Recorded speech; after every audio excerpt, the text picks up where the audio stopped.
Putin की सुरक्षा ऐसी है कि कोई उसके आसपास नहीं पहुंच सकता। पुतिन की कार ऐसी है जिसे बम और केमिकल हथियार भी नुकसान नहीं पहुंचा सकते।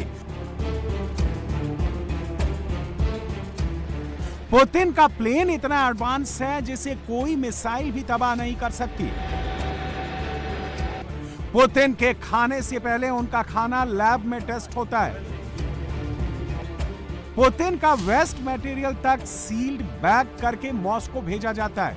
पुतिन का अपना टेलीफोन बूथ है। पुतिन जहां जाते हैं उनकी पूरी टीम साथ जाती है। पुतिन जितने ताकतवर हैं उतने ही रहस्यमयी भी हैं।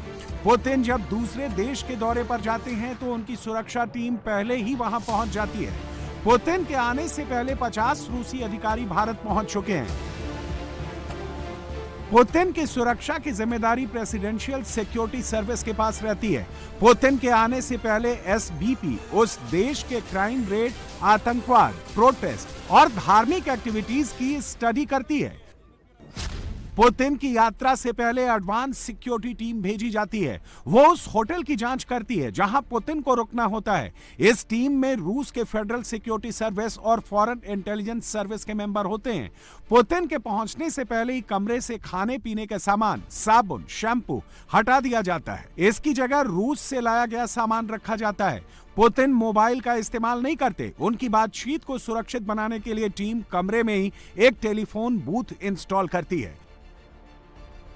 पुतिन के हर दौरे पर उनकी सिक्योरिटी का खास ख्याल रखा जाता है। पुतिन जिस कमरे में ठहरते हैं उसका बाथरूम भी इस्तेमाल नहीं करते। पुतिन के लिए रूस से ही मोबाइल बाथरूम आता है जिसका सेटअप होटल के कमरे में किया जाता है। पुतिन जिस होटल में ठहरते हैं वहां के स्टाफ की सर्विस नहीं लेते। पुतिन का स्टाफ, शेफ, हाउसकीपिंग रूस से ही आते हैं। पुतिन के पहुंचने से पहले ही सिक्योरिटी टीम शेफ के लिए होटल में अलग लिफ्ट लगवाती है जिसका इस्तेमाल कोई दूसरा नहीं कर सकता। खाना बनाने में इस्तेमाल होने वाला सामान भी शेफ रूस से ही लेकर आता है। क्वालिटी की जांच रूस में ही करा ली जाती है। पुतिन के खाने से पहले खाने को उनका स्टाफ टेस्ट करता है, उसके बाद ही खाना पुतिन तक पहुंचता है। पुतिन जब किसी विदेशी दौरे पर जाते हैं तो उनके साथ कम से कम 100 लोगों का ग्रुप चलता है। इस ग्रुप में पर्सनल बॉडीगार्ड, एसबीपी और एफएसओ की टीम, प्रोटोकॉल ऑफिसर्स, पुतिन की प्रशासनिक टीम और जर्नलिस्ट शामिल होते हैं।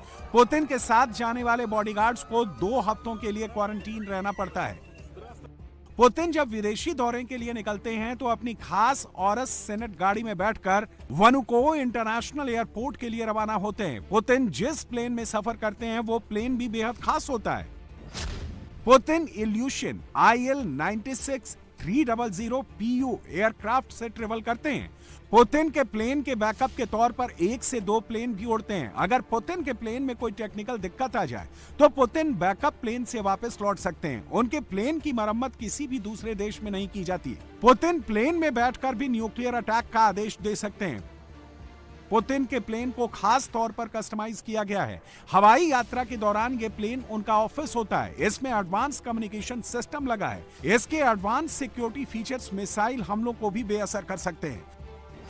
पुतिन के प्लेन के अंदर कई meeting room, conference room, bedroom, bar, gym और मेडिकल रूम भी है। प्लेन का इंटीरियर गोल्ड प्लेटेड है। इसमें एक साथ 262 लोग सफर कर सकते हैं। यह प्लेन एक बार में 11,000 किलोमीटर और 43,000 फीट तक उड़ान भर सकता है। हवा में ही इसकी रिफ्यूलिंग भी की जा सकती है। पुतिन का प्लेन जितना शानदार है उनकी कार उतनी ही हाईटेक है। पुतिन के दौरे से पहले ही उनकी कार ऑरस सेनेट को उस देश में भेज दिया जाता है। एयरपोर्ट पर उतरने के बाद पुतिन इसी कार में बैठकर होटल जाते हैं।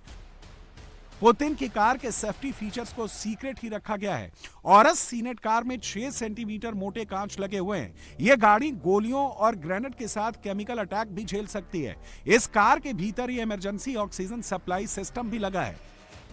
गाड़ी के अंदर फायर सेपरेशन सिस्टम और इमरजेंसी एग्जिट भी है। इसमें एक कमांड सिस्टम भी लगा है जिसकी मदद से पुतिन गाड़ी में बैठे बैठे ही जरूरी आदेश दे सकते हैं। इस कार की टॉप स्पीड 249 किलोमीटर प्रति घंटा है। गाड़ी के अंदर आराम का भी पूरा इंतजाम है। गाड़ी में रिक्लाइनिंग सीट और फोल्डेबल सीट लगे हैं। गाड़ी में मिनी फ्रिज भी है। इस गाड़ी के चारों टायर अगर पंचर भी हो जाएं तो यह गाड़ी बिना किसी परेशानी के चल सकती है। पीएम मोदी जब एससीओ समिट के लिए चीन गए थे, उस वक्त उन्होंने पुतिन के साथ और सेनेट में ही सफर किया था। पुतिन जब सार्वजनिक रूप से बाहर निकलते हैं तो सुरक्षा के 4 घेरे उन्हें घेर लेते हैं। पुतिन की सिक्योरिटी लेयर में सबसे पहले पर्सनल बॉडीगार्ड होते हैं, दूसरा घेरा भीड़ के बीच होता है, यानी कुछ सुरक्षाकर्मी भीड़ के बीच छिपे रहते हैं, तीसरी सिक्योरिटी पुतिन को उनके बॉडीगार्ड के साथ चारों ओर से घेरे रहती है। इसके अलावा आसपास की छतों पर स्नाइपर तैनात रहते हैं। पुतिन जहां भी जाते हैं सुरक्षाकर्मी वहां पहले ही जैमर लगा देते हैं। पुतिन के निजी बॉडीगार्ड विशेष ब्रीफकेस से लैस होते हैं जो पुतिन की सुरक्षा के लिए ढाल का काम करते हैं। वो कवच भेदी गोलियों से भरी रूस निर्मित 9mm SR-1 वेक्टर पिस्तौल भी रखते हैं। सड़क पर पुतिन भारी बख्तरबंद गाड़ियों के काफिले के बीच चलते हैं जिनमें AK-47 anti tank grenade launcher और पोर्टेबल एंटी एयरक्राफ्ट मिसाइलों से लैस कमांडो सवार रहते हैं। पुतिन के बॉडीगार्ड्स का सिलेक्शन और उनकी ट्रेनिंग बेहद सावधानी से की जाती है। पुतिन की सुरक्षा में शामिल जवान ज्यादातर फेडरल प्रोटेक्टिव सर्विस एकेडमी से निकले होते हैं। उनका इंटरव्यू होता है, पॉलीग्राफ टेस्ट होता है और आखिर में बैकग्राउंड जांचा जाता है। पुतिन के बॉडीगार्ड की लंबाई 5.8 से 6.2 फीट होनी चाहिए, वजन 75 से 90 किलोग्राम होना चाहिए और उन्हें विदेशी भाषाओं की जानकारी भी होनी चाहिए। ये बॉडीगार्ड्स कड़ी सर्दियों के लिए ट्रेन किए जाते हैं और इन्हें 35 साल की उम्र में ही रिटायर कर दिया जाता है। पुतिन खुद हमेशा बुलेट प्रूफ सूट पहनते हैं जिसकी वजह से उनकी चाल में झुकाव होता है। पुतिन जब कभी क्रेमलिन के बाहर जाते हैं तो बुलेट प्रूफ सूट जरूर पहनते हैं। पुतिन जब भी विदेश यात्रा करते हैं तो केजीबी उनकी वापसी से पहले निशान मिटा देती है। उनका वेस्ट मटेरियल उनकी सुरक्षा टीम एक सूटकेस में जमा कर देती है, उसे सील किया जाता है और वापस रूस भेज दिया जाता है। दरअसल पुतिन अपनी सेहत का राज किसी भी कीमत पर बाहर नहीं आने देना चाहते, इसलिए अपने वेस्ट मटेरियल को भी सुरक्षित रखते हैं। दावा किया जाता है कि उनके बॉडीगार्ड हर समय उनके साथ रहते हैं, उस वक्त भी जब वो बाथरूम में होते हैं। दावा यह भी किया जाता है कि पुतिन बॉडी डबल्स का इस्तेमाल करते हैं, खासकर सार्वजनिक कार्यक्रमों में या ऐसी जगह जहां खतरा हो। यूक्रेनियन आर्मी के एक अधिकारी के मुताबिक पुतिन कम से कम 3 बॉडी डबल्स का इस्तेमाल करते हैं, जिनमें से कुछ ने उनके जैसा दिखने के लिए प्लास्टिक सर्जरी भी करवाई है। अलास्का में ट्रंप और पुतिन की मुलाकात के दौरान भी कई रिपोर्ट्स आई कि पुतिन ने इस मुलाकात के लिए बॉडी डबल का इस्तेमाल किया।